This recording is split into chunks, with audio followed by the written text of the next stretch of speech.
Olá, sejam muito bem-vindos a esse culto de louvor, onde mais uma vez adoraremos ao Senhor. Iremos iniciar com os nossos louvores. Seja muito bem-vindo você que está em sua casa, pela internet, pelo YouTube, pelo Facebook, nos acompanhando e poderá louvar junto conosco. Nesse momento iremos fazer uma oração e assim iremos entoar louvores ao Senhor. Feche os seus olhos de onde você está, do seu sofá, na sua casa, iremos falar com o Senhor. Querido Deus, queremos te agradecer pelas tuas infinitas misericórdias. Mesmo num momento tão turbulento e tão difícil, nós temos a certeza de que o Senhor está ao nosso lado. E nesse momento, queremos te agradecer por isso. E também te pedir que em cada lar, em cada casa, em cada coração, o Senhor venha entrar e venha fazer morada. E que nesse momento, possamos louvar o seu nome. E através da nossa janela, através da nossa porta, as pessoas que ouvirem, os nossos vizinhos, possam também te louvar e te adorar. Esteja conosco neste louvor, em nome de Jesus. Amém. Vamos então cantar um momento tão especial, onde não podemos estar tão juntos assim fisicamente, mas o louvor lado a lado, ele nos traz uma preciosa lembrança de que um dia estaremos lado a lado e nunca mais iremos nos separar. Vamos cantar?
Vamos continuar o nosso louvor agora com o hino 489, Grande Alegria. Que esse seja o nosso motivo nessa manhã. Temos grande alegria no Senhor.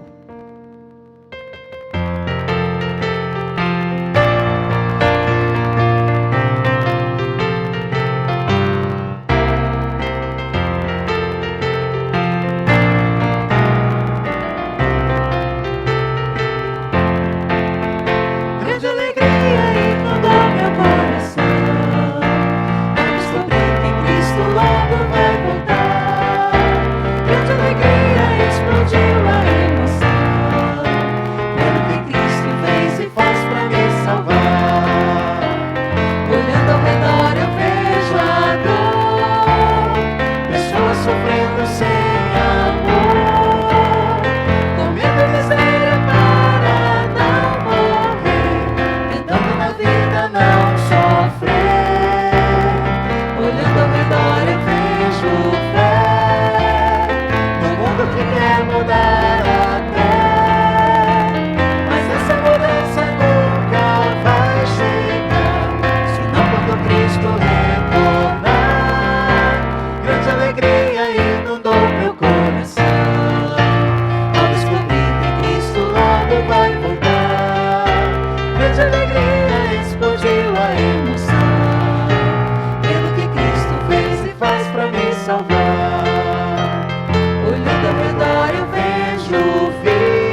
este é um momento muito especial do nosso culto.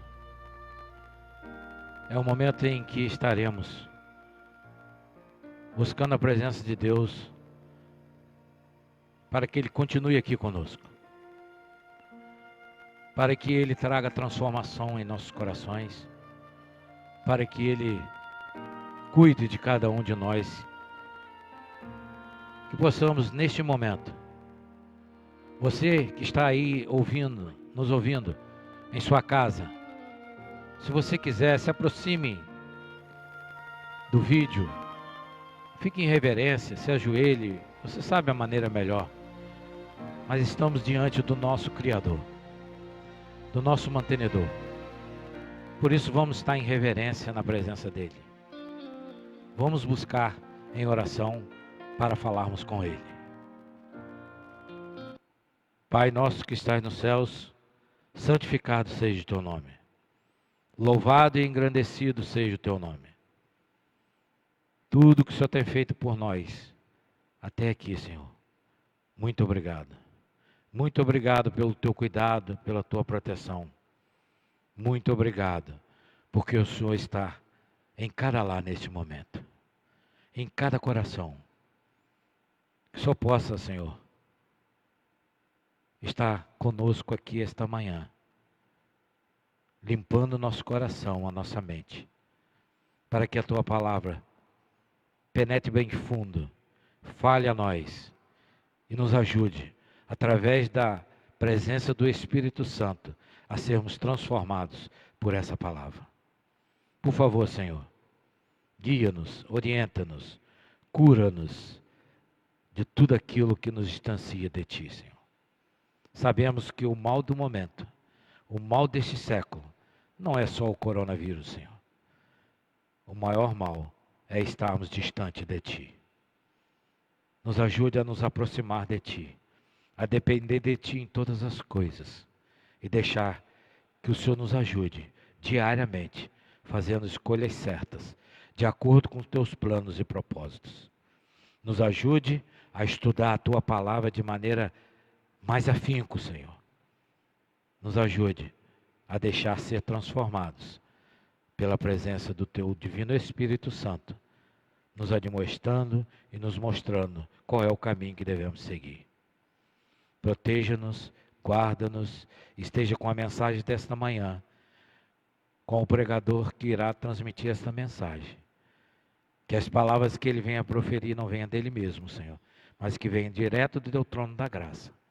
Que só possa usá-lo poderosamente para falar aos nossos corações. Perdoa os nossos pecados, salva de nós mesmos, é o que lhe peço e agradeço, não que eu mereço, mas em nome de Jesus, hoje e sempre. Amém.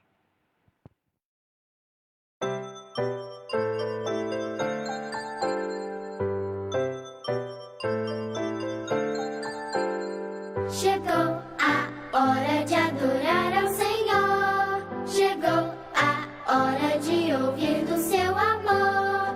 Lindas histórias que vêm ensinar a sempre em Deus confiar. Chegou a hora de adorar ao Senhor. Chegou a hora de ouvir do seu amor. Vem, amiguinho, comigo sentar e vamos quietinhos ficar, prestando atenção em adoração.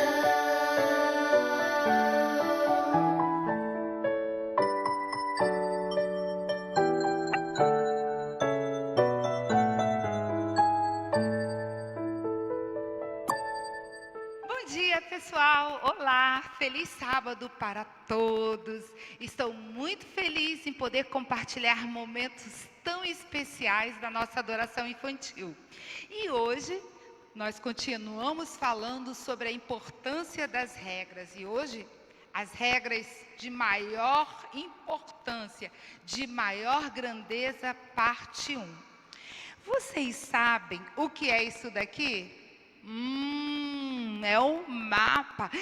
E é o mapa de quem? Qual é o país em que nós moramos? Brasil. E quem sabe qual é o estado que nós moramos? O nosso estado está bem aqui, ó, pertinho. Rio de Janeiro, isso mesmo. E cada país tem o seu jeito de ser, tem a sua cultura. E nós aqui no Brasil, o que nós temos? Mesmo com todas as dificuldades, com todos os problemas, eu amo o meu Brasil. E sabe o que está escrito aqui na bandeira do Brasil? Ordem e progresso.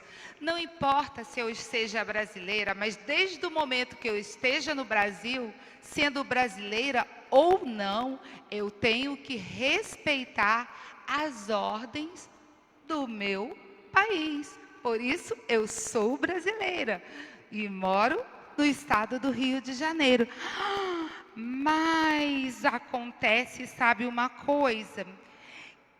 De onde será que as pessoas tiram essas ideias para reger essas leis do país? Na verdade, ordem e progresso é uma frase, mas dentro dessa frase, crianças, tem um outro conjunto de leis maiores, de orientações que nós devemos seguir. Assim como na Bíblia, lá no livro de Levítico, Deus deu uma lei maior, uma regra maior, para que todos nós sejamos felizes. E no livro de Êxodo, Deus deu orientações muito, muito importantes para o povo de Israel. Sabe que o povo de Israel andava peregrinando pelo deserto de um lado para o outro. E eles precisavam chegar à terra prometida. Então, Deus deu várias regras, várias orientações para Moisés. E disse: Moisés, fala para o povo me obedecer. Fala para o povo se arrumar, cuidar da sua higiene pessoal, lavar as mãos, fazer tudo direitinho, que eu vou me apresentar ao povo no monte. Esqueci de mostrar para vocês, olha a Constituição. Assim como o livro de Levítico é a lei maior, a bandeira do Brasil com ordem e progresso tem várias orientações de como nós devemos seguir as leis do nosso país. Então, o povo de Israel estava vivendo, eu estou cansado de viver no deserto. Então, sabe o que Deus fez? Combinou assim com Moisés. Moisés, vai ser o seguinte, o nosso povo, que é o povo de Israel, eles vão ter que ser obedientes, vão ter que testemunhar do meu amor, para que outras pessoas possam entender quão maravilhoso eu sou e que planos maravilhosos eu tenho para a vida de cada um de vocês. Então, o que vocês vão fazer? Tudo bem.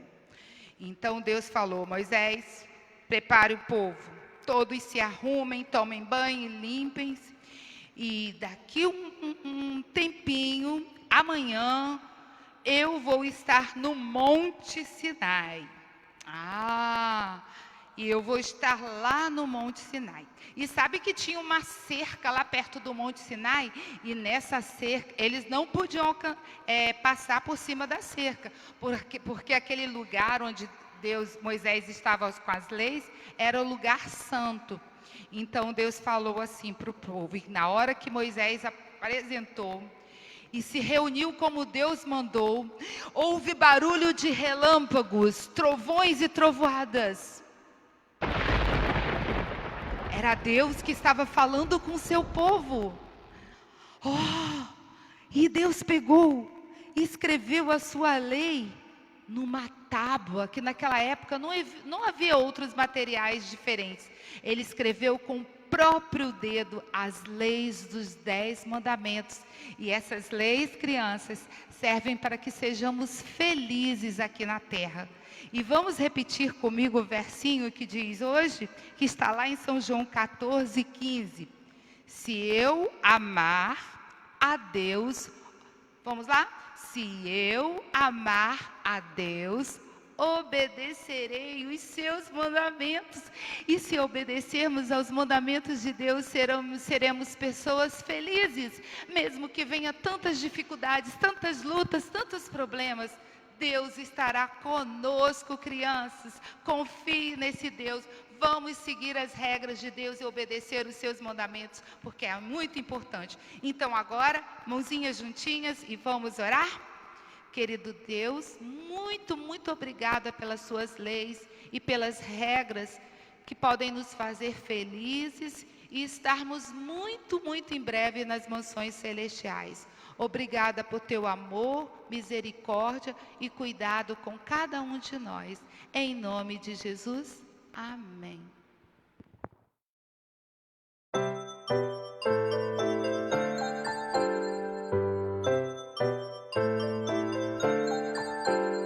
Chegou a hora de adorar ao Senhor. Chegou a hora de ouvir do seu amor. Lindas histórias que vêm ensinar a sempre em Deus confiar. Chegou a hora de adorar ao Senhor. Chegou a hora de ouvir do seu amor. Vem, amiguinho, comigo sentar e vamos quietinhos ficar, prestando atenção em adoração.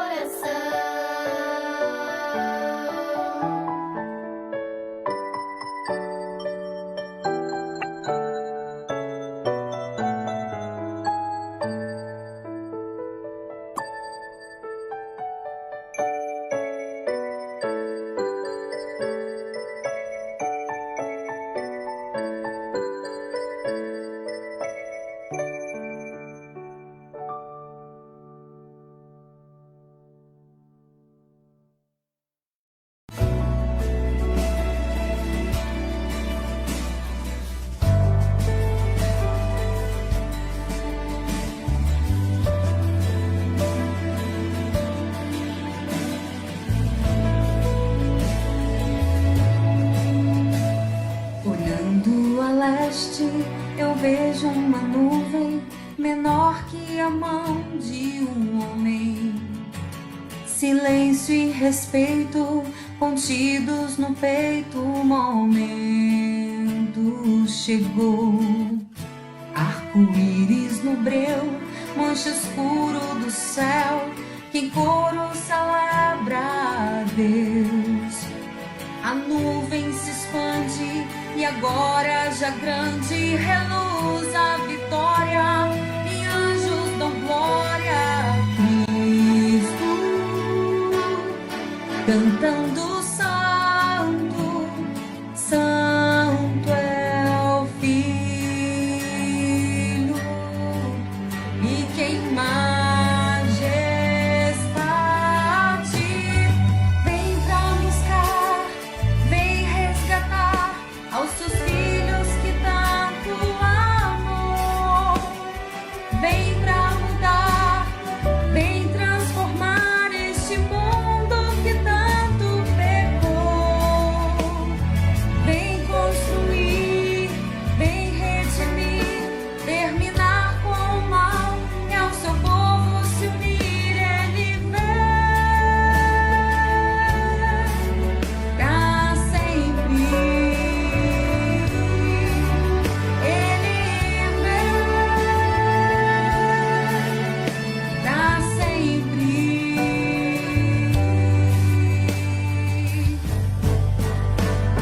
O som de um clarim soa como um trovão, tremor quebra as tumbas no chão. Eu tento conter a emoção ao rever irmãos que um dia perdi. Abraços saudosos, reunião milagrosa, os santos vestidos de luz relembram da cruz o plano de salvação, que erguem sua voz em louvor ao Cordeiro que um dia trouxe a graça e o perdão,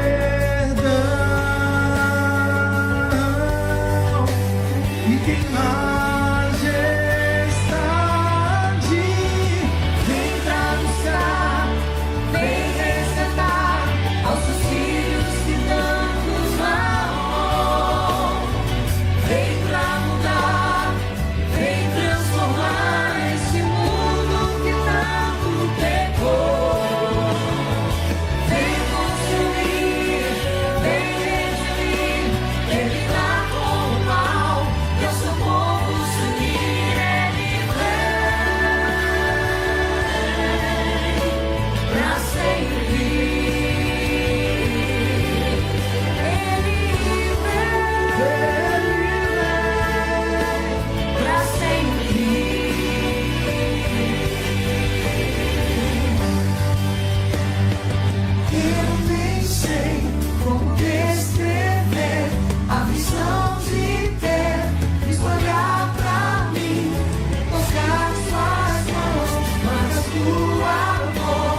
Senhor.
Feliz sábado, é muito bom estar com você neste momento, onde nós podemos ter um encontro especial com o nosso Senhor.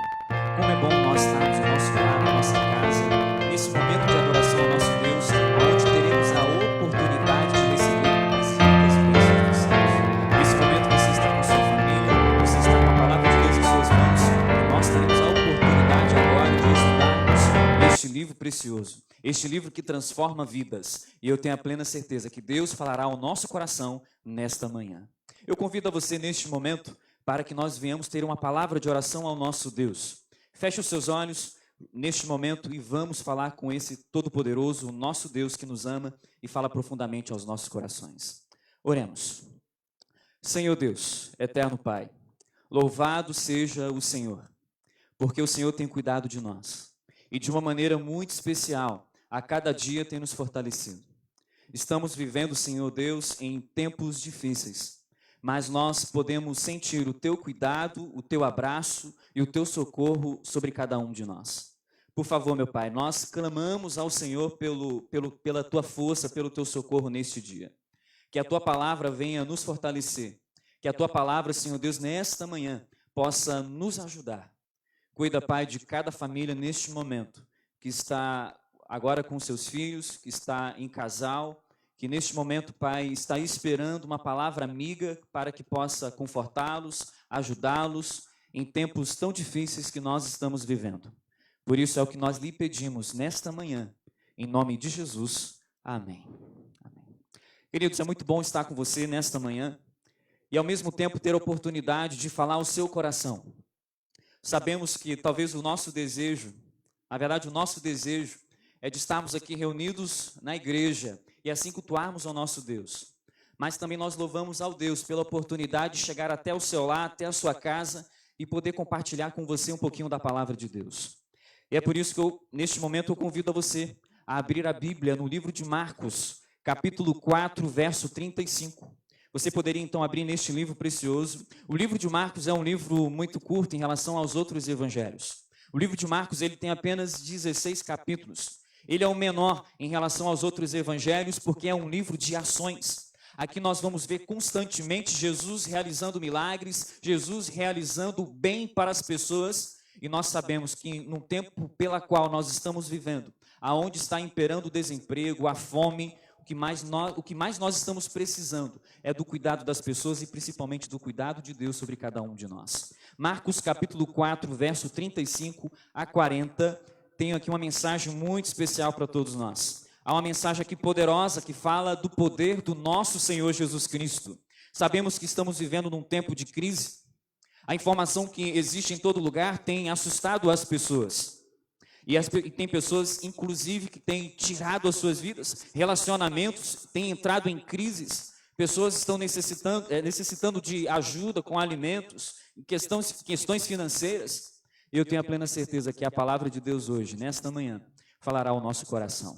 Convido a você então a ler o livro Marcos capítulo 4, a partir do verso 35, que diz o seguinte, acompanhe comigo, e lá diz, naquele dia, sendo já tarde, disse-lhes Jesus, passemos para outra margem.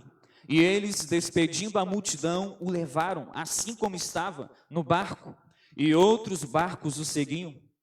Ora, levantou-se grande temporal de vento, e as ondas se arremessavam contra o barco, de modo que o mesmo já estava a encher-se de água.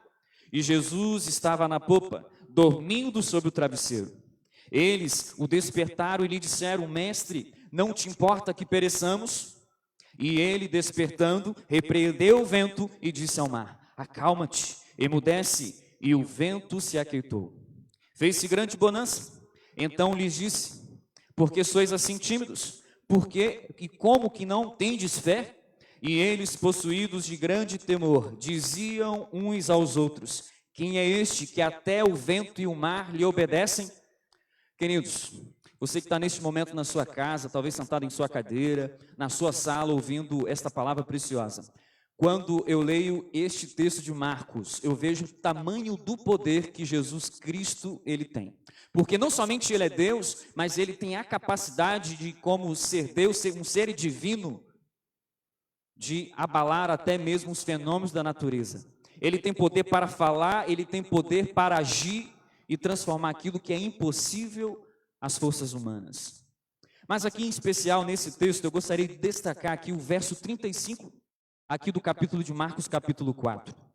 O verso 35, ele começa da seguinte maneira, naquele dia, e a pergunta que nós podemos fazer a esse texto em especial é, que dia foi esse? Que dia em especial que foi esse, onde os discípulos, juntamente com o seu mestre, passaram por uma grande tempestade? O capítulo 4 de Marcos, em especial, ele trata de um dia, em especial, onde os discípulos passaram momentos especiais com o seu Salvador, momentos especiais com o seu mestre.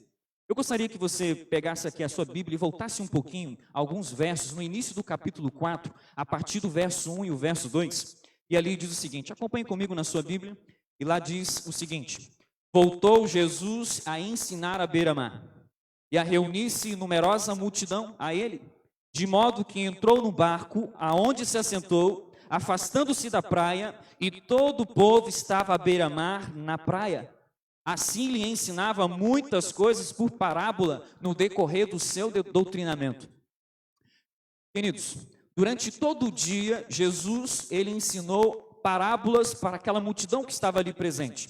O texto bíblico fala que Jesus subiu ali num barco, e ali numa posição mais elevada, ele começou a ensinar aquela multidão. Durante o dia, Jesus começou a ensinar a prática da fé, de como ser um cidadão no reino de Deus. E o que chama a atenção, queridos, aqui em especial, é que o capítulo 4 de Marcos fala-se de 4 parábolas. Nós vamos encontrar aqui a parábola do semeador, a parábola da semente, a parábola da candeia e também a parábola do grão de mostarda. 4 parábolas. Mas o que chama atenção nesse texto aqui, Ellen White, ela até comenta que enquanto Jesus pregava ali, havia ali uma audiência, uma multidão de pessoas. Ela fala ali no livro Parábola de Jesus, página 33, que havia enfermos de todos os lugares que estavam ali presentes, assistindo aquele sermão de Jesus, esperando que as suas palavras pudessem confortar, pudessem ajudá-las nos momentos que elas estavam passando. E o que chama atenção é que no cenário onde ela comenta, além de haver uma grande multidão ali presente, assistindo aquele sermão de Jesus, as parábolas que estavam sendo contadas, logo mais adiante, havia uma multidão de semeadores plantando, jogando sementes e também colhendo os frutos da terra. Esse era o cenário que Jesus estava pregando, ele no barco, na praia, uma multidão ali presente, pessoas trabalhando, multidões assistindo. Esse é o cenário daquele dia. Naquele dia, eu posso resumir aqui, vou dividir esse sermão em 2 partes. A teoria da fé e a prática da fé.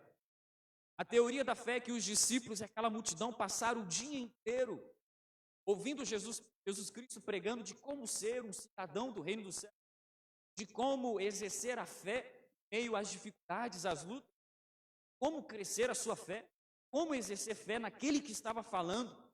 Amigos, semente aqui representa a palavra de Deus. A primeira parábola que Jesus conta aqui no livro de Marcos, capítulo 4, aqui em especial fala-se da parábola do semeador. A parábola do semeador é uma das parábolas mais conhecidas de Jesus Cristo. E aqui fala-se, nessa parábola, falando agora sobre a teoria da fé, aqui nessa parábola em especial, Jesus fala de sementes que caem à beira do caminho, de sementes que caem entre um solo rochoso, sementes que caem em solos cheios de espinhos e sementes que caem numa boa terra.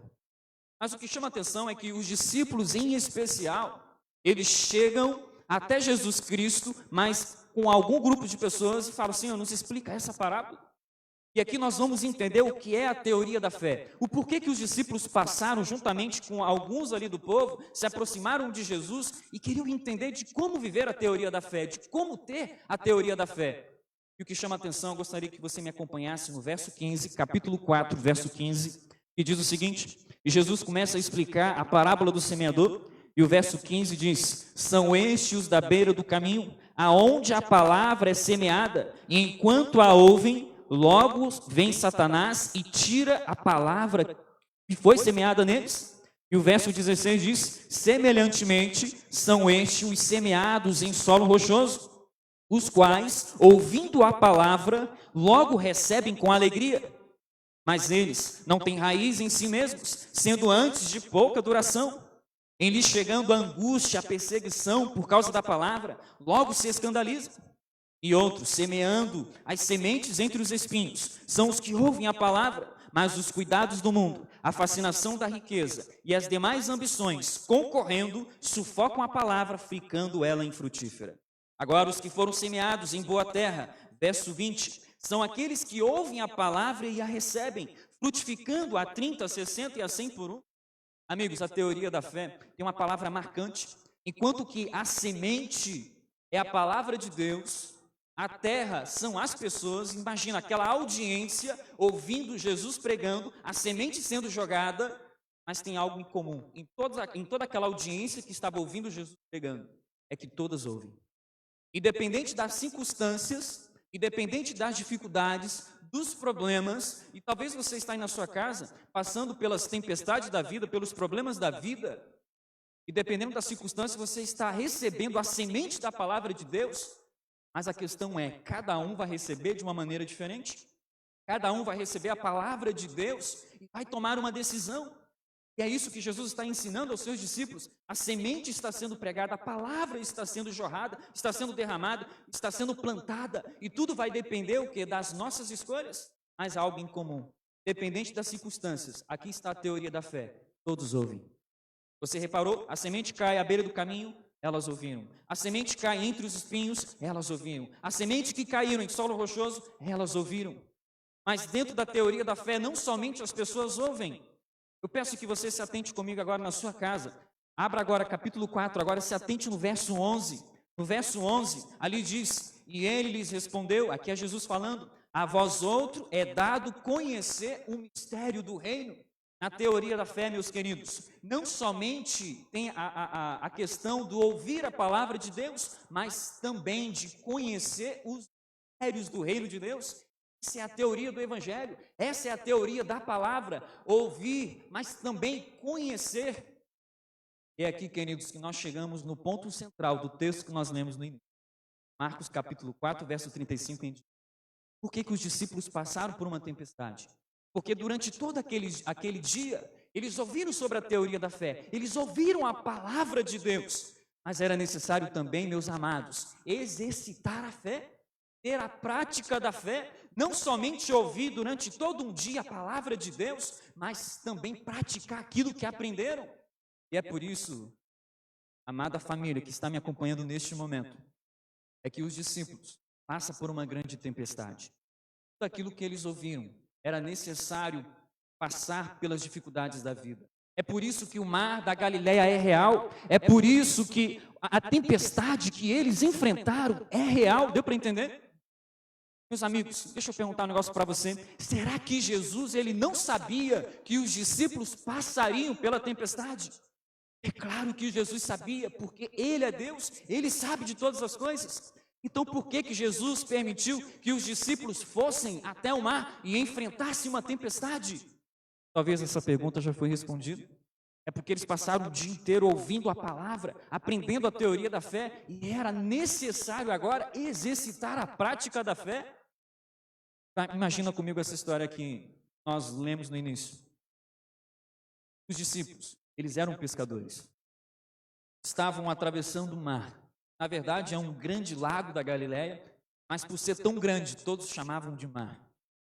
E o que chama a atenção é que os discípulos que eram pescadores já estavam acostumados a lidar com coisas de pescaria, a enfrentar tempestades. Mas nessa história em especial, de Marcos capítulo 4, algo estava anormal. Eles, como meros pescadores, conhecedores do mar, eles perceberam que os seus conhecimentos não seriam suficientes para os livrar da morte. E é por isso que eles chegam até Jesus. Senhor, o Senhor não se preocupa com a nossa vida, nós iremos perecer. Estou aqui parafraseando as frases dos discípulos. E é naquele momento que Jesus ele se levanta. É naquele momento que Jesus ele ergue a sua voz, acalma o vento e acalma o mar. Jesus ele tem poder. Jesus ele se preocupa com as nossas enfermidades. Jesus ele se preocupa com as nossas tempestades. É claro que ele se preocupa. Então, meu amigo, deixa eu falar um negócio para você aqui. O maior problema dessa história não é a tempestade. O maior problema dessa história que nós estamos aqui lendo e estudando são os próprios discípulos. Eles passaram o dia inteiro aprendendo como ser um cidadão do céu, aprenderam acerca do Evangelho, mas a questão é que no momento de prova, de exercer a fé, eles falharam, eles fracassaram. E é por isso, meus amados, que esse é um grande problema do cristianismo hoje. O cristianismo hoje, infelizmente, vive de teoria, mas esquece, infelizmente, de ter uma experiência real com Jesus Cristo. E é por isso que eu gostaria de, neste momento, de passar para você 3 lições. Preste atenção, você que está agora na sua casa. Chama agora todo mundo que está no celular. Senta aí na sala, no sofá, agora você não pode perder o que eu vou falar aqui para você. Temos aqui 3 lições especiais com essa história. A primeira lição é uma pergunta. A primeira lição é: por que os discípulos estavam passando pela tormenta em meio à escura noite? Alguns vão questionar, alguns vão falar: olha, eles estavam passando pela tempestade porque desobedeceram? Não é assim. Algumas pessoas falam que as tragédias acontecem na nossa vida devido à desobediência. Mas você reparou no detalhe dessa história? Marcos capítulo 4, verso 35, diz o seguinte: sendo já tarde, o que Jesus ele fez? Ele faz um convite. Vamos para o outro lado do mar? Vamos para as margens? O que os discípulos fazem? Os discípulos obedecem. Os discípulos estavam enfrentando uma tempestade, não por causa de uma desobediência. Eles estavam passando pelas tempestades da vida, uma tempestade real. Eles obedeceram a Deus. Sabe o que eu aprendo nessa história? Mas que nós venhamos acreditar em Deus, colocar Jesus num leme da nossa vida. Mesmo esses que são fiéis também passam por tempestades, também passam por dificuldades. E talvez você está me assistindo e nesse momento você está ouvindo esta palavra de Deus e você está pensando nas suas contas para pagar, você está pensando em como ser fiel a Deus, você está pensando nas enfermidades, nos problemas que os cercam, problemas de relacionamento. Mas eu quero dizer para você que aquele que é fiel a Deus também passa por dificuldades, também passa por tormenta. Talvez você fique questionando: mas por que, pastor, passamos por isso? Por que passamos por tempestades? Eu quero dizer para você que o mundo que nós vivemos, ele é mau. Tem coisas também que Deus permite. E Jesus permitiu que os discípulos passassem pela tempestade. E aqui, meus queridos, eu quero falar um negócio muito especial para você. Tem um verso que fala profundamente ao meu coração. O Salmo 23, verso 4, fala o seguinte: ainda que eu ande pelo vale da sombra e da morte, eu não temerei o quê? Mal algum, porque quem é que está comigo? O Senhor é o nosso Deus, Ele está comigo, Ele está com você. E aqui está a segunda lição dessa história em especial. A segunda lição é que os discípulos não deveriam ficar com medo, pois Jesus estava com eles. É porque o mundo está acabando, é porque está acontecendo uma grande tempestade que você vai desistir. Amigos, aqui está uma questão de confiança. Aqui está uma questão de escolha, se posicionar. As tempestades vão vir, as tempestades vão acontecer. E é nesse momento que você precisa se posicionar. Olha, eu vou confiar, eu vou me entregar, eu vou agora, nesse momento, confiar, porque na minha embarcação, nas tempestades que eu estou enfrentando, Jesus está comigo. Eu quero falar algo muito especial aqui para você. Tenha plena certeza de que quando você coloca Jesus para estar à frente da sua embarcação, Ele está contigo. Nós não podemos esquecer, quando nós fazemos a escolha, colocar Jesus na nossa vida, Ele está ao nosso lado. Talvez os problemas são tão grandes que nós esquecemos da companhia e da presença de Jesus ao nosso lado. E Jesus estava ali com os discípulos, mas infelizmente eles fracassaram. E aqui, meus amados, entra a terceira lição nessa história. Você reparou como estava Jesus? Enquanto a tempestade caía, o vento assoprava, como que Jesus ele estava?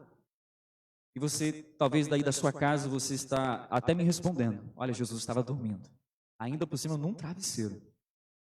Isso é verdade. Nas tempestades nós precisamos descansar.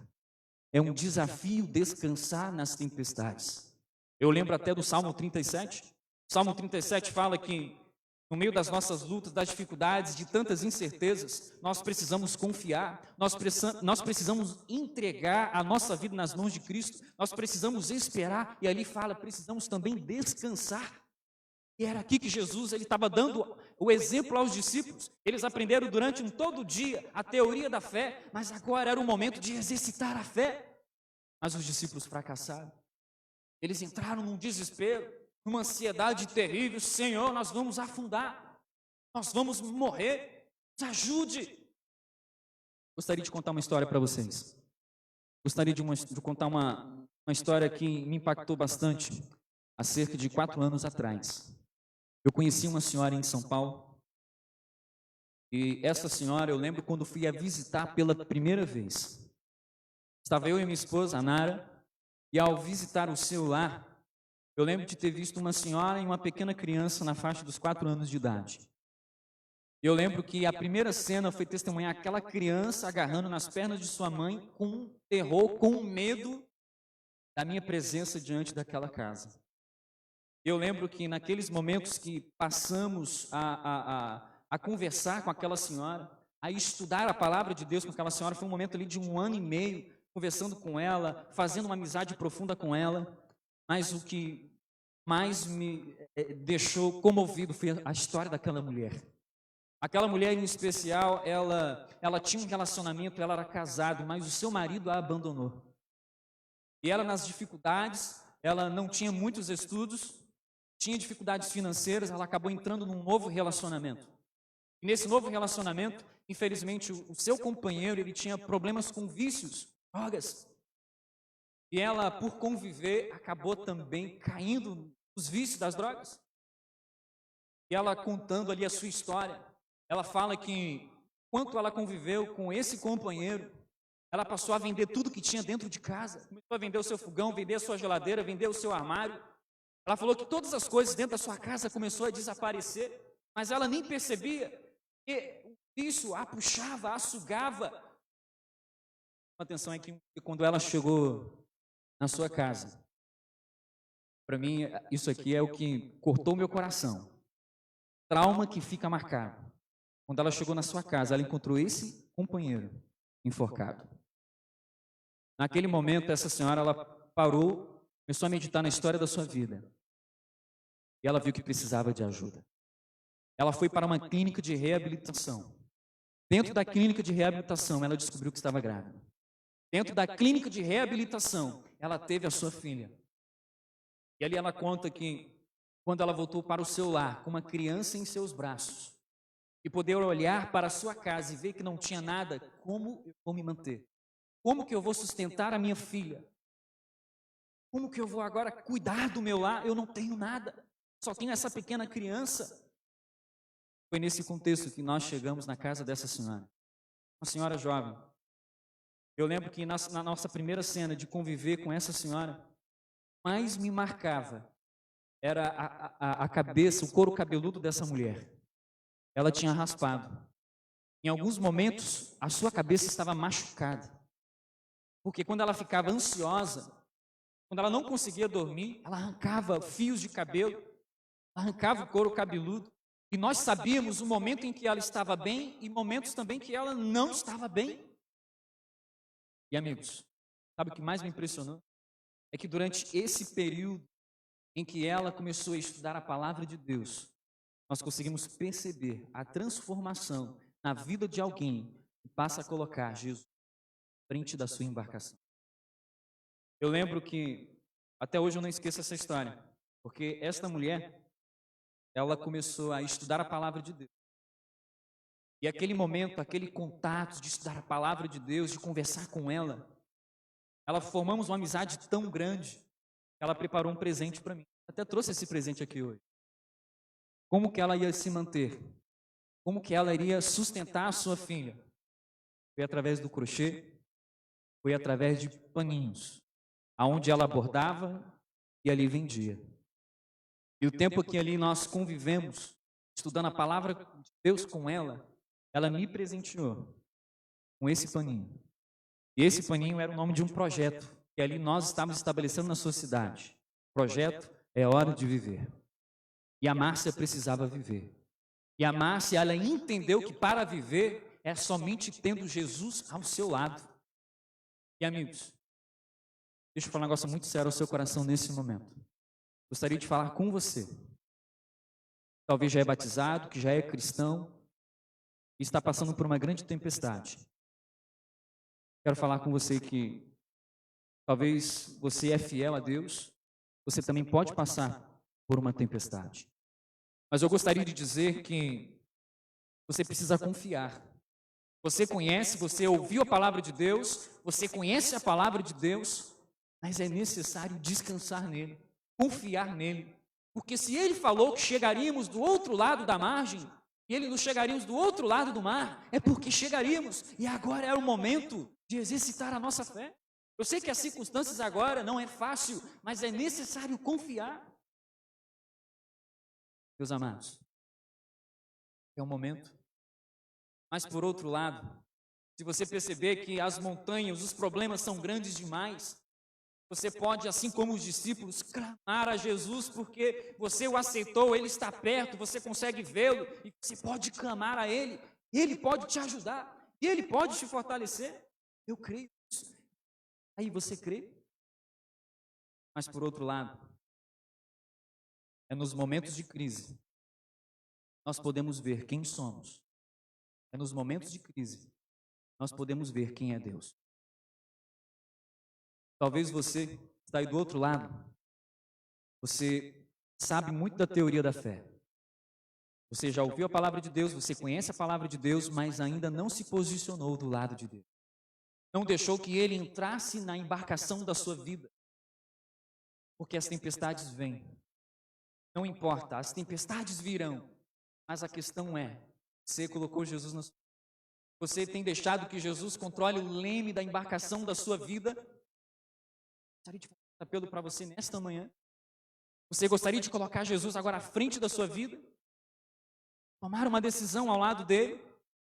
Infelizmente, meus amados, queridos, muitas pessoas estão naufragando por não ter Jesus ao seu lado. E agora é o momento de colocar Jesus em sua vida, de aceitá-lo como seu Salvador.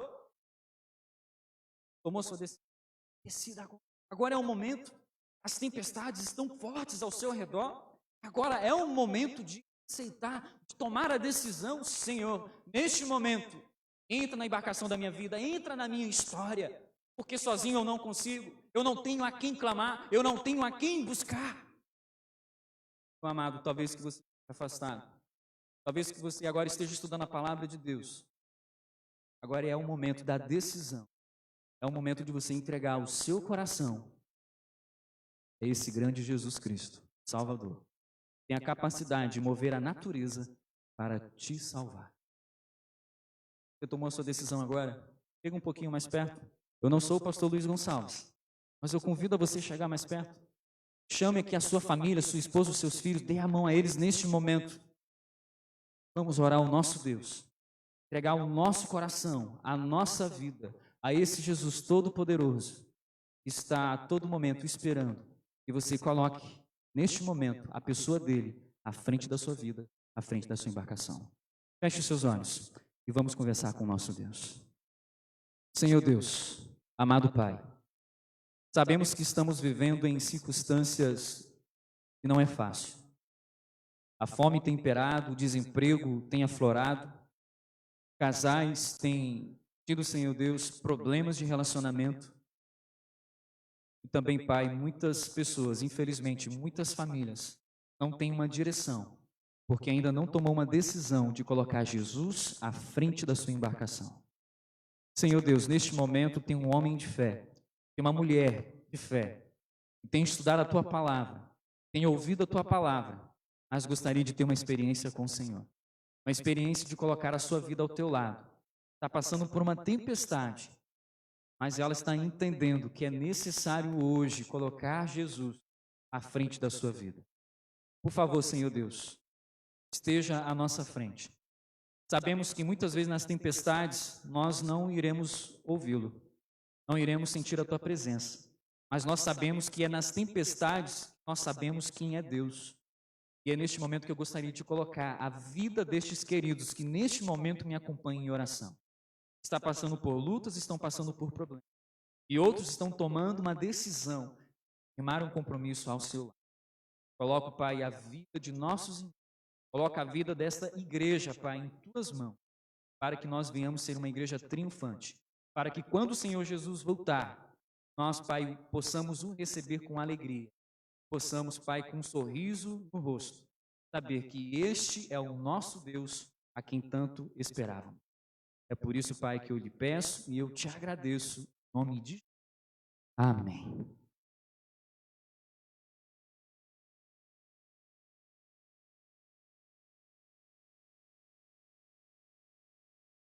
Já adoramos ao Senhor com os nossos louvores, com a palavra, e agora chegou o momento de adorarmos com os nossos dízimos e as nossas ofertas. Você deve estar se perguntando aí, como que eu consigo fazer isso se estou aqui distante? A gente tem algumas opções. A primeira dela é o aplicativo Seven.me. Essa opção, você pode guardar o seu contato com o tesoureiro, ancião ou pastor, que ele vai buscar contigo. Outra opção é através da transferência bancária para a conta da igreja. Ou ainda você pode trazer durante os plantões que temos em nossa. Só que algumas pessoas podem ter dúvida de como utilizar o aplicativo. Então agora a gente vai passar um pequeno vídeo mostrando como é o funcionamento desse aplicativo. Olá, tudo bem? Vamos aprender como ofertar e dizimar de forma online, através do aplicativo Seven.me, que você encontra nas plataformas digitais tanto iOS ou Android. Se você possui um cadastro, clique em entrar. Se não, clique em dizimar ou ofertar.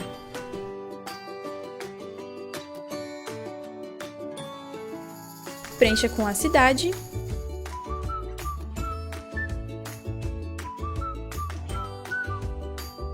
e nome de sua igreja. Em seguida, clique na opção com nome e endereço de sua igreja. Verifique os dados e confirme. Na próxima etapa, você deverá preencher seus dados pessoais, seu nome,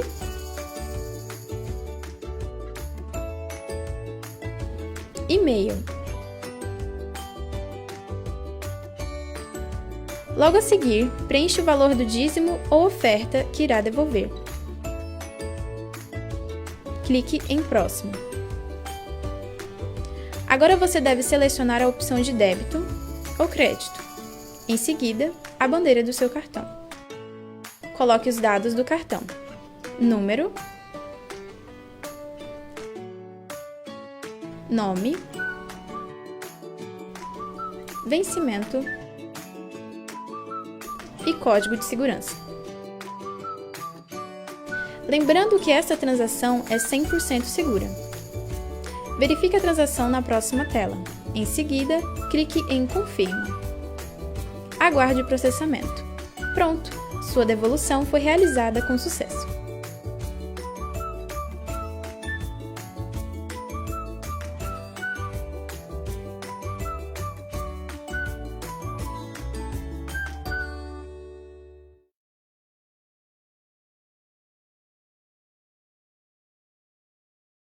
agora que você já viu sobre o vídeo do aplicativo 7Me, a gente tem também mais um pequeno vídeo mostrando de como podemos exercitar a criatividade no momento de adoração.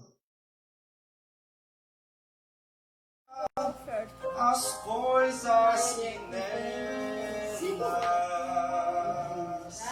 escritas estão. Bota aqui, Vini, em cima. Bem-aventurado aquele que lê, Bota por aí. aquele que ouve, Fica aí, de frente aí pra tua mão. busca saber. Da música.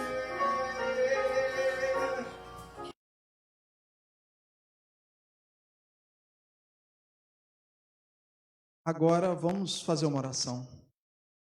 Querido Deus, agradecemos, Senhor, por ser o nosso mantenedor e suprir as nossas necessidades. Pedimos, Senhor, nesse momento, que nos ajude a nos mantermos fiéis em todas as áreas da nossa vida.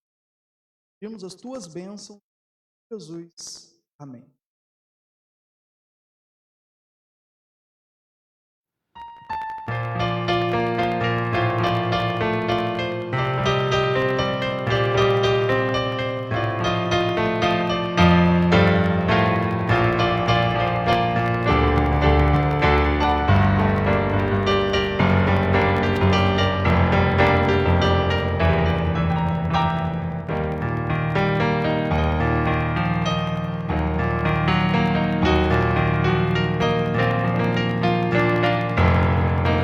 Eis aqui minha oferta, ó Deus.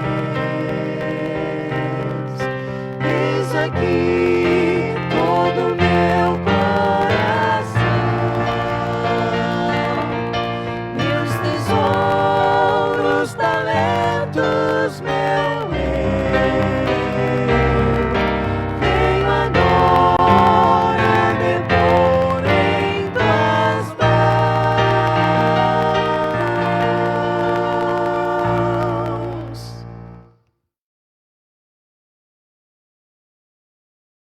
Não acabamos ainda. Agora chegou o momento de recapitularmos o que estudamos na nossa lição durante a semana. Vamos agora para o estudo da lição. Meu cordial bom dia a todos vocês, amigos, irmãos. Quanta vontade nós estarmos aqui juntos, novamente cantando em oração, mas nós sabemos que podemos estar separados por um vírus, mas estamos todos ligados no mesmo Espírito. E é isso que nos motiva, saber que o isolamento é necessário por algum tempo, para que daqui a pouquinho, nós todos juntos, estarmos aqui louvando e adorando o nosso bom Deus. Mas, hoje a nossa lição, o nosso estudo, vai ter o acompanhamento de duas amigas. E nós vamos agora apresentá-las para aqueles que não as conhecem.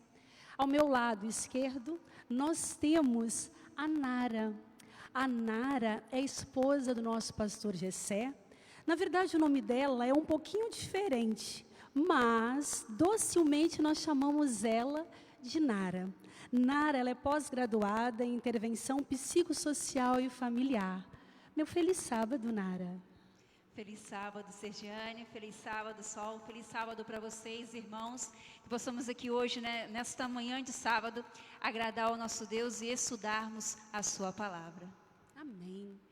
E do meu lado direito se encontra Solange Bastos, casada com nosso irmão Otacílio, a Sol, como assim é docilmente chamada.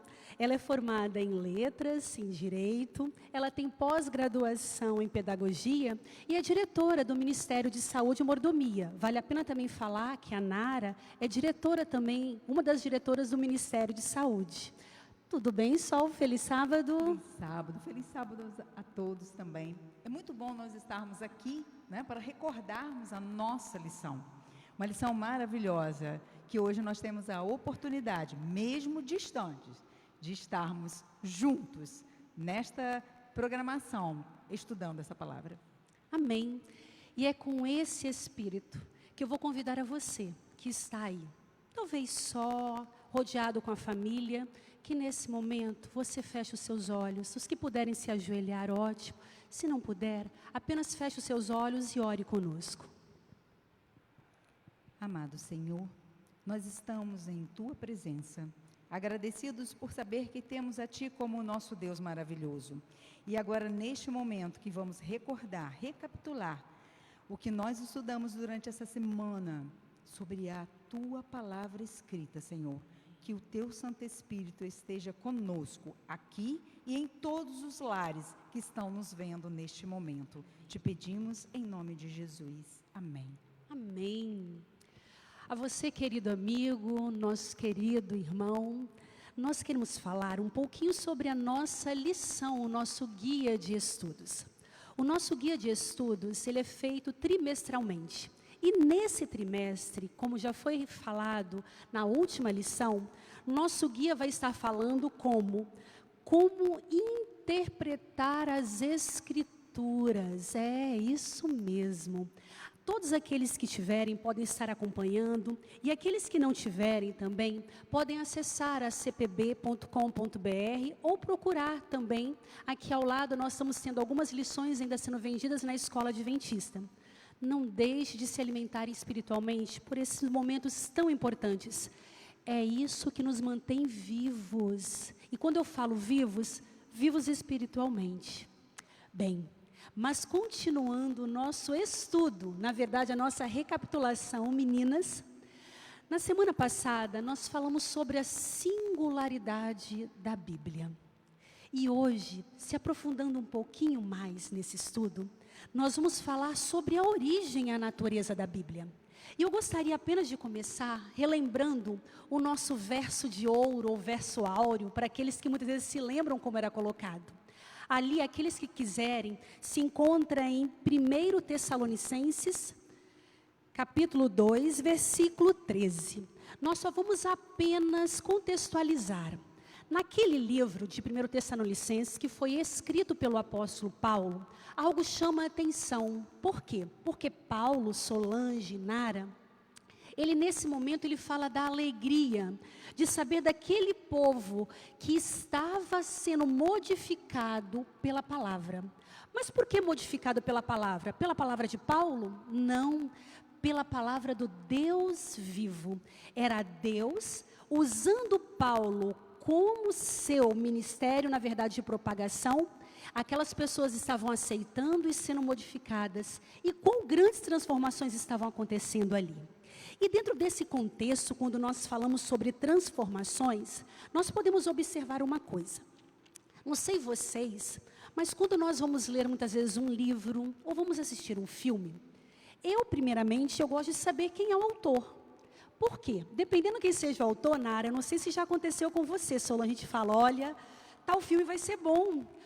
Principalmente, eu quero ler esse livro porque eu sei quem é a autora, eu sei quem é que escreve, principalmente pelo histórico, de tão boas informações que são colocadas.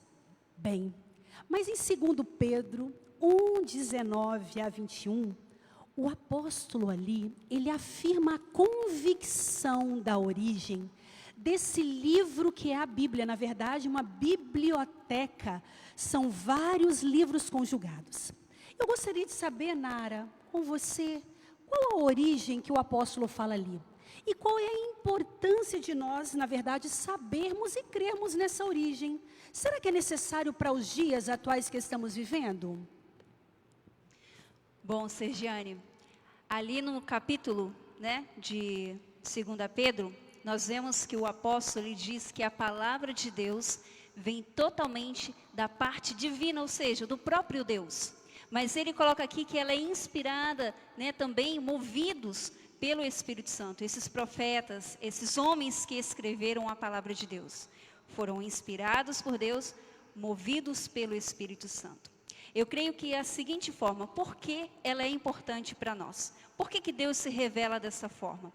Imagine nós, quando ganhamos um presente ou talvez compramos um eletrodoméstico, e ali nós já queremos colocá-los para funcionar e muitas das vezes já até estragamos ou não colocamos para funcionar da melhor forma possível. O que eu estou trazendo é este exemplo? Porque eu penso que o nosso Deus, ao se revelar através da palavra, Ele queria que nós tivéssemos ali a forma como devemos agir. Ou seja, através da Bíblia, eu sei de onde eu vim, eu sei quem eu sou e eu também sei para onde vou. A palavra de Deus, ela é útil para nós. Por quê? Porque ela nos corrige, ela também nos repreende, ela também nos educa. Então, a palavra de Deus hoje, nos nossos tempos, também nos tempos antigos, nós sabemos que é de total importância para nos guiar no caminho correto. Nós temos que lembrar que a palavra foi inspirada pelo Espírito Santo. Você, querido amigo, quando você lê a palavra de Deus, você pede que o Espírito Santo também esteja com você, porque quando a gente lê um livro de um outro autor, a gente não tem esse autor ao nosso lado. A gente não tem como dizer, vem aqui agora, converse comigo, me ajude a compreender o que você passou neste livro. Mas na palavra de Deus é diferente. Nós podemos pedir que o autor esteja conosco. Faça isso, experimente também. Queridos, é incrível nós percebermos que um livro que vem de gerações foi escrito, inspirado, na verdade, sob a orientação do nosso bom Deus, e ele se perpetua ao longo do tempo. E nós observamos que a Bíblia realmente, como Solange falou, Nara também colocou, ela é a verdade reveladora do nosso Deus. E chama a nossa atenção que são vários autores, como foi colocado na lição, na verdade relatado na lição anterior, mais de 40 autores, de diferentes etnias, posição econômica, uns eruditos, outros mais simples, uns na verdade falavam daquilo que lhe era mais próprio. Mas algo chama a atenção que desde o primeiro autor, quando nós vemos Moisés escrevendo os primeiros livros ali, Jó, logo depois Gênesis, depois indo para o último, o apóstolo, na verdade, João, colocando agora a última epístola ali, foram mais de 1.600 anos. E chama a atenção, Sol e Nara, que se nós colocássemos esses homens todos dentro de uma mesma casa, talvez em quartos diferentes, nós iríamos perceber que eles tinham uma mesma ideia ou escreviam de uma mesma conotação. Existia uma concatenação, na verdade, que a gente chama, em relação às ideias. Elas eram, na verdade, elas eram como se fossem presas umas às outras. E isso chama muito a nossa atenção. Mas o porquê disso? Nós sabemos que para escrever um livro ou para fazer uma pintura de arte, a gente precisa, quantos de nós falamos, a gente precisa estar o quê? Inspirado. Não acontece isso? Eu tenho que estar inspirado para fazer determinada coisa. E esses homens, ao longo de tantas eras, mais de 1.600 anos separando o primeiro autor para o último, parecia que continuavam.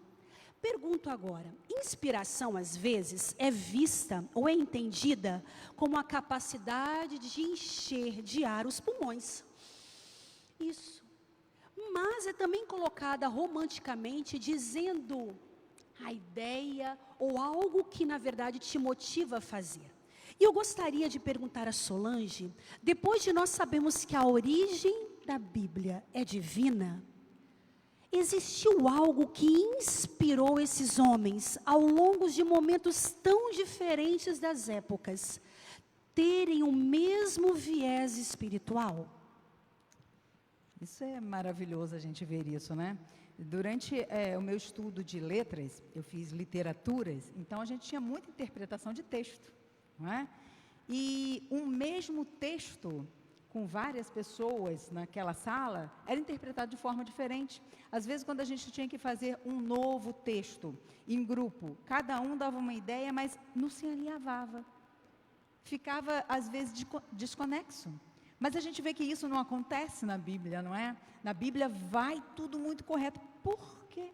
Como você perguntou, nós vemos que o Espírito Santo é aquele que guia.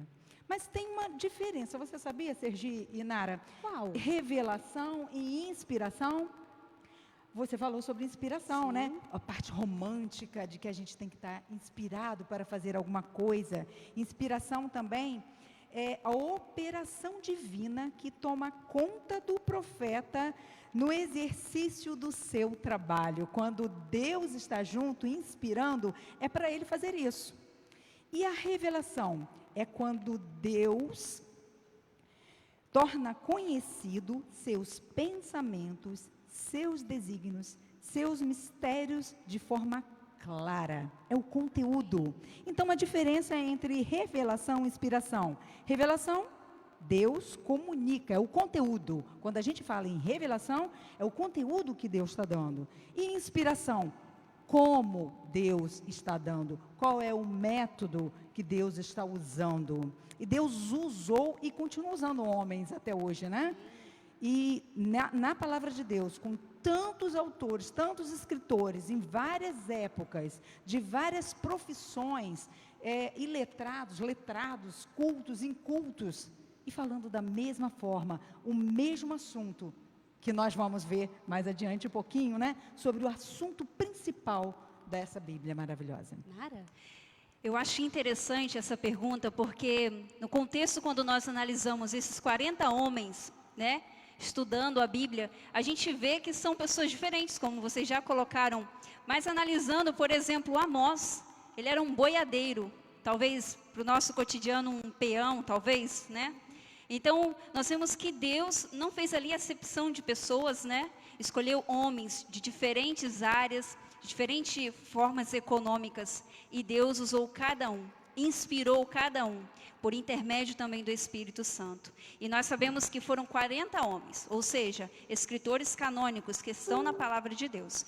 O Deus Todo-Poderoso usando homens como nós, pessoas falhas, pecadoras, mas inspirado pelo Santo Deus. Amém. Lembra também, a gente tem que lembrar muito, principalmente, porque na Bíblia existiram pessoas que foram reveladas, as coisas que tinham que ser colocadas, mas teve pessoas também, como no caso de Lucas, né, que pesquisava para poder depois colocar isso, o assunto, inspirado por Deus. A Bíblia é inspirada por Deus. Pode ter coisas que são de pesquisas, mas a inspiração é de Deus. E é incrível observar, quando vocês assim falam, que durante todo esse tempo, através de sonhos, visões, ou pessoalmente, ou através do estudo do que estava acontecendo, como Lucas, capítulo 1, versículo de 1 a 3 nos fala, ele estudando ali a partir da inspiração, ele na verdade foi agora escrevendo as palavras movidos pelo Espírito Santo e que chegam até nós hoje. É incrível nós percebermos o poder de Deus sendo trabalhado e um viés único sendo conduzido do início ao final. Mas algo chama a nossa atenção. Principalmente nos dias atuais, nós observamos que nós temos várias formas de se comunicar. Hoje nós temos os livros, hoje nós temos os iPads, hoje nós temos a biblioteca virtual, hoje a gente tem, na verdade, várias formas, mas algo chama a nossa atenção. Sabe por quê? Quando nós falamos sobre a questão de ambientes de aprendizagem, existem alguns escritores que seguem uma máxima dizendo sempre assim: aquilo que eu ouço, eu escuto. Aquilo que eu vejo, eu lembro. Mas aquilo que eu faço, eu nunca mais vou esquecer. Quando nós vemos essa ideia, e principalmente sabendo que o nosso Jesus, que o nosso Deus é o maior pedagogo, eu gostaria de agora saber por que, Nara, que a Bíblia foi feita escrita. Não seria talvez melhor oral? Eu contando para você, você contava para os seus descendentes e assim sendo passado? Será que teria necessidade dela ser escrita em pergaminhos, através de rolos, passando ao longo de todas essas eras? Interessante essa pergunta, viu? Eu estava analisando um pouquinho sobre o contexto da escrita na Bíblia, só que nós vemos que nos primeiros livros da Bíblia, ela não era ainda escrita.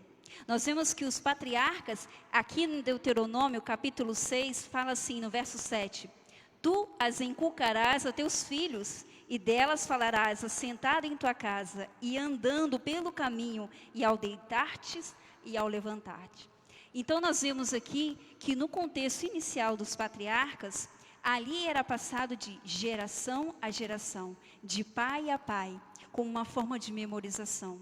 Mas nós vemos que Deus, logo em seguida, em Êxodo, ele pede: Moisés, agora escreva. Porque Deus vê que o ser humano, ele foi se decaindo, se deteriorando, ou seja, a memória, o esquecimento. Então aqui Moisés agora começa a escrever a escritura de forma escrita, em pergaminhos, né? Em peles de cordeiros, possivelmente depois em papiros, talvez, no Egito. Mas nós vemos a importância da escrita. Tem algo interessante na palavra de Deus que nós também temos que nos lembrar, que tem uma parte especial na Bíblia que não foi escrita por homens, mas foi escrita pelo próprio Deus. Lá em Deuteronômio nós temos que o nosso Deus escreveu com o seu próprio dedo, ali, nas tábuas dos 10 mandamentos. Ou seja, a escrita era fundamental. Deus, ele poderia ter falado, mas ele próprio escreveu com suas próprias mãos. Porque a escrita, ela não irá se perder. Na semana passada, na lição, nós vimos que o profeta Ilquias, no período do reinado de Josias, ele havia encontrado um registro escrito por Moisés. Ou seja, algo que estava perdido retornou para o povo. E ali Josias pôde proclamar diante de todos uma renovação da aliança com Deus.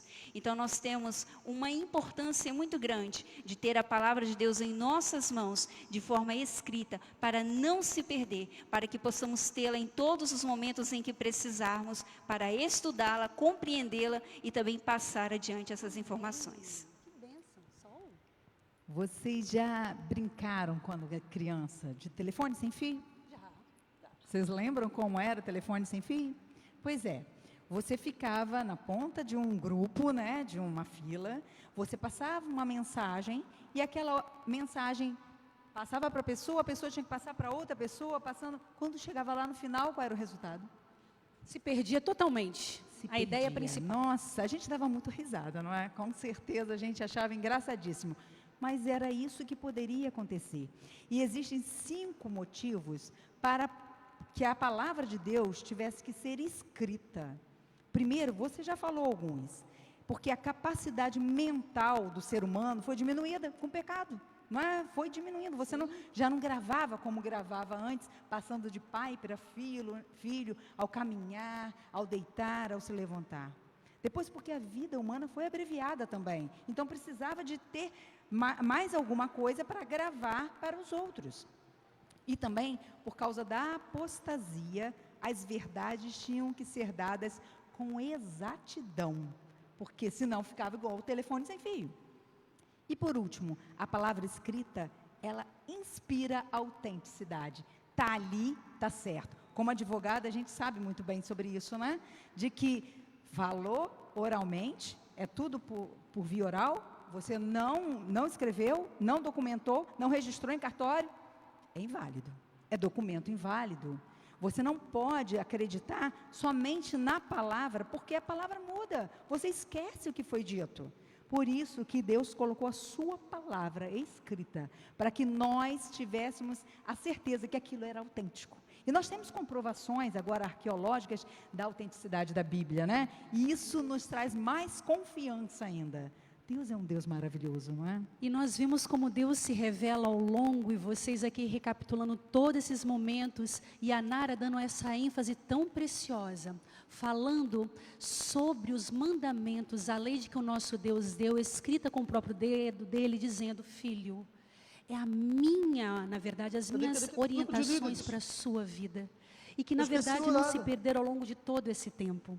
E algo chama muito a atenção de quando nós vemos a revelação, como você bem colocou, aquilo que Deus queria mostrar, a inspiração de como é que Ele fez com que pessoas tão comuns e tão simples pudessem agora escrever de uma maneira diferenciada.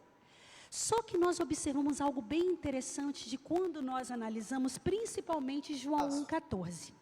Em João 1,14 nos diz que a palavra se fez carne e habitou entre nós.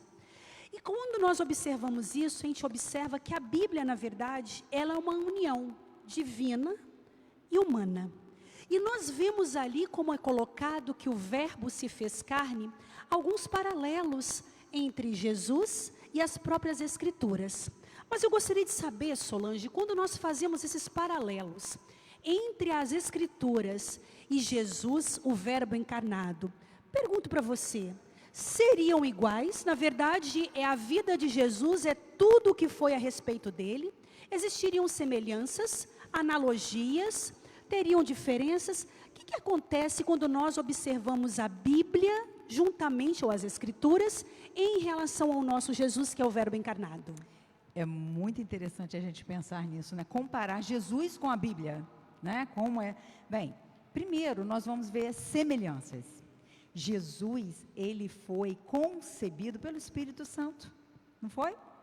A Bíblia foi também concebida, vamos dizer assim, né? Inspirada pelo Espírito Santo. Então, semelhanças maravilhosas, né? Realmente, a Bíblia e Jesus têm muito a ver. Mas uma coisa nós temos que lembrar, Jesus, ele nasceu no tempo certo, no local certo, na hora certa. Ele nasceu em Belém, não nasceu em Nova York. Ele nasceu naquela época e não nasceu agora. Por quê? Porque tudo era de acordo com o que estava predito já nas Escrituras. E outra coisa que a gente tem que lembrar bem, Sergiane, que a gente fala assim, Jesus e a Bíblia são muito iguais. Mas Jesus é Deus, a Bíblia não é Deus. A Bíblia é a palavra de Deus escrita. Ele não é Deus. Muitas pessoas às vezes pegam a Bíblia, abrem lá, né, colocam em cima da mesa e fica lá em Salmo 91 e acha que isso é um poder, porque a Bíblia é poderosa. Não. A Bíblia contém poder, mas ela não é um poder, ela é um livro escrito. Aqui é um simples livro, mas aqui contém a palavra de Deus. É isso que a gente tem que lembrar. E sem a Bíblia, como a gente saberia sobre Jesus? E sem Jesus, que valor teria a Bíblia? Então, elas são essenciais, né? As Escrituras Sagradas são essenciais para a gente compreender quem é Jesus, o que nós somos, para onde nós vamos. A palavra de Deus, ela é especial em nossa vida. E Deus, ele se revela de duas maneiras. O próprio Deus se revela de duas formas. De forma geral, né, que é através da natureza, através daquilo que nós vemos no nosso dia a dia. Ou seja, o certo e o errado. Talvez você veja alguém cometendo um delito, você percebe que aquela pessoa cometeu algo errado. Ali você está tendo uma revelação de Deus. Ou seja, de uma forma geral. Mas nós temos a revelação de Deus de forma especial, que é através da própria palavra escrita e principalmente através de Jesus Cristo, nosso Senhor e Salvador. Ele mesmo disse, eu sou o caminho, a verdade e a vida. Jesus Cristo é a verdade e a Bíblia é a verdade de Deus para nós hoje. Amém. E quando nós vemos toda essa semelhança, né, que existe entre o Verbo encarnado, nós podemos observar uma coisa. Não sei se vocês já notaram, mas muitas vezes quando nós vamos fazer a leitura de um livro, ou dependendo do que seja, se você já vai com os seus poréns, com os seus preconceitos estabelecidos, quase sempre as palavras que estão ali não vão entrar, não vão conseguir encontrar morada no seu coração. Por esse motivo, existe algo bem interessante quando nós vemos em Hebreus 11, versículo 3, no versículo 6, ali diz que é impossível agradar a Deus sem fé. E quando nós falamos a respeito das Escrituras, muitas vezes nós perguntamos, é necessário ter fé quando nós falamos a respeito das Escrituras ou quando nós a lemos? São fundamentais ou é fundamental nós termos fé para poder estudar tal palavra? Lembrando que são palavras que vieram de muito tempo atrás. Muitas vezes palavras não tão perfeitas, às vezes palavras um pouco difíceis de serem entendidas, mas é a palavra viva, direcionada, num contexto, numa época. Mas agora eu gostaria de perguntar a vocês, é necessário a fé para a compreensão da Bíblia? Bem, primeiro a gente tem que definir o que é fé. O que é fé para você? Você que está em casa agora, poderia abrir a palavra de Deus em Hebreus 11:1. Se vocês não puderem abrir agora, mas presta atenção no que diz lá. Fé é a certeza das coisas que se esperam, a convicção de fatos que se não veem. Precisamos ou não ter fé para acreditar nas Escrituras, para agradar a Deus? Não é, Nara? Nós precisamos disso, porque nós não vemos as coisas que estão escritas aqui visualmente, né? Ali literalmente, a gente não pode visualizar, porque já foram escritas. Até o que vai ser futuramente, o que foi predito, nós só podemos ter uma imagem daquilo que a gente espera. E pela fé é que nós acreditamos no que está escrito aqui. Por isso que só assim a gente pode agradar a Deus, porque Deus é um Deus que nos dá fé por meio do Espírito Santo. Eu tenho ouvido ultimamente muitas pessoas dizerem que a Bíblia é um livro pré-científico, ou seja, ele é fundamental na parte histórica. Mas, no contexto em que nós vemos as histórias, eles não creem ser real, ou seja, são céticos, não têm fé. Eu trazendo para mim mesma, para a minha vida, eu vejo como é fundamental ao abrir essa palavra e ter fé. Então, todos os dias pela manhã, eu faço o seguinte, eu pego a palavra de Deus, abro e depois eu escrevo, tá aí a parte importante de escrever, escrevo o que a palavra de Deus trouxe para mim naquele dia, o que vai me transformar naquele dia. Então, o que tem de importante nisso? Porque se eu estou fazendo esse trabalho diário de estudar a Bíblia, eu não estou perdendo nada. Muitos não querem se apegar à palavra de Deus por medo de perder algo. Ou seja, se ela não for real, eu não perdi nada. Mas se ela for real, eu ganhei a eternidade. E nós temos que lembrar também que a primeira crença fundamental da Igreja Adventista fala justamente sobre a Bíblia. As Escrituras Sagradas, o Antigo e Novo Testamento, são a palavra de Deus escrita, dada por inspiração divina por intermédio de santos homens de Deus, que falaram e escreveram serem movidos pelo Espírito Santo. Nessa palavra, Deus transmitiu ao ser humano o conhecimento necessário para a salvação. As Escrituras Sagradas são a infalível revelação de sua vontade, constitui o padrão de caráter, a prova da experiência, o autorizado revelador de doutrinas e o registro fidedigno dos atos de Deus na história. Amém. Queridos, nós observamos que ao longo de todos esses tempos, e principalmente nos dias atuais, nós temos vários estudiosos e uma linha bem especial chamada de criticismo bíblico, em que várias pessoas, elas creem na Bíblia, mas apenas de origem humana, dizendo que apenas foram homens, não houve a revelação divina e nem tampouco a inspiração do Espírito Santo, guiando esses homens. Muitos acreditam que são fábulas. Muitas vezes falam sobre, principalmente a história de Daniel, ou falam sobre a história do Gênesis, a questão da criação, de uma maneira apenas como uma fábula, uma história sendo contada. Nós observamos hoje a arqueologia, ela consegue nos remeter e mostrar da precisão, mas ao longo de muito tempo, quando a arqueologia ainda não tinha toda essa fundamentação, o que sustentou os homens no passado e que o sustenta toda a geração nossa é a fé. É como você falou, Sol, fé é a certeza das coisas que não se veem, daquilo que na verdade você não tem como ter contato, mas você acredita por aquilo que você vive.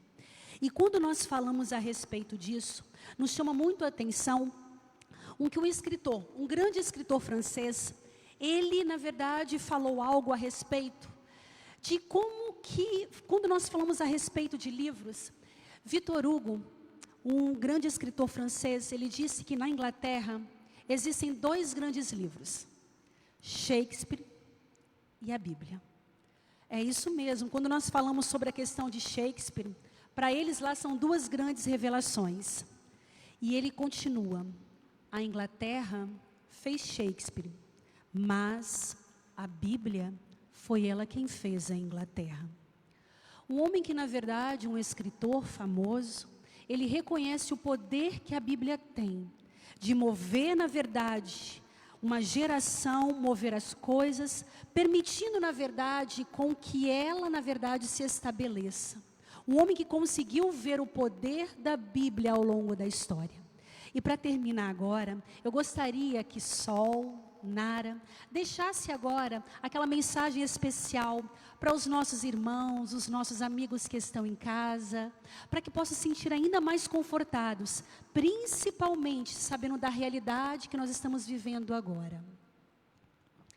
Nesse momento, a gente está vivendo realmente uma crise, né, um afastamento necessário. Mas a gente pode aproveitar isso para estar mais em contato com Deus. Porque fica uma pergunta para você, para mim, para nós aqui. Que tipo de Deus as pessoas veem em você? Será que nós estamos conhecendo o Deus das Escrituras e passando para aqueles que estão perto de nós, ou distantes agora, né? Mas pelos meios de comunicação que a gente pode ter agora, se a gente está passando esse Deus maravilhoso? Pense nisso. O que as pessoas estão vendo em você? Qual Deus as pessoas veem em você? O Deus justo, Criador, mantenedor e Salvador? Qual Deus as pessoas veem em você? A palavra de Deus, eu vejo ela como um privilégio, uma oportunidade. Eu e você temos essa oportunidade em nossas mãos. Muitos homens morreram por causa da palavra de Deus. E eu e você temos hoje a oportunidade de estudá-la, de esquadrinhá-la profundamente, buscando entender qual é o propósito de Deus para mim e para a sua vida. E nunca se esqueça, Solange falou no início, mas este aqui é o único livro na face da terra que quando você abre com o desejo de estudá-la de verdade, o autor vem e senta-se ao seu lado. Busque hoje encontrar o autor verdadeiro, não só da palavra, mas principalmente o autor da sua vida. Amém. Querido irmão, querido amigo, eu finalizo com as palavras que estão no Grande Conflito, página 599, que nos é dito que nunca se deve estudar a Bíblia sem oração. Ali, na pena inspirada é dita: somente o Espírito Santo nos pode fazer compreender a importância das coisas fáceis de se perceberem, ou impedir-nos, a mim e a você às vezes, de torcer verdades difíceis de serem entendidas. Queridos, nunca foi tão urgente a necessidade de nos voltarmos para este livro. Para, na verdade, não é apenas uma leitura superficial. Ler por ler, de nada adianta. A necessidade nós temos de meditar nela. E como foi falado, é chamar o autor, o consumador da nossa vida. Sente ao nosso lado. Espírito Santo, nos revele e nos mostre aquilo que o Senhor tem para falar para mim, ao meu coração. Medite em um versículo que seja por dia, como Nara colocou, reescreva, peça a orientação do Pai. E eu termino com um pedido, como foi o salmista que se encontra no Salmo 119, versículo 18. Ali ele nos diz: desvenda os meus olhos para que veja as maravilhas da tua lei. Que essa seja a minha, a nossa, a sua oração. Tenha um sábado deleitoso na presença do nosso bom Deus. E para finalizarmos esse momento tão especial, eu convido a você que novamente feche os seus olhos, se possível se curve, se não pode ficar assentado na sua cama, no seu sofá, e nós vamos pedir a continuidade do Espírito Santo em nossas vidas. Deus, nosso eterno Criador e Redentor, nós agradecemos a Ti por esta oportunidade e privilégio que estamos aqui com a Tua palavra viva sobre nossas mãos, aonde pudermos juntos, ó Deus, entender a Tua vontade e conhecer um pouco mais da Sua revelação para nós. Instrua-nos, ó Pai, coloque em nosso coração o desejo de buscá-lo ainda mais enquanto aqui estivermos. E por favor, Senhor Deus, proclamamos, ó Deus, em oração, que o Senhor cumpra a Tua promessa, declarada a cada um de nós. Volte, Senhor Jesus, para nos buscar. Nós te pedimos em oração, em teu santo nome. Amém. Um sábado feliz a todos.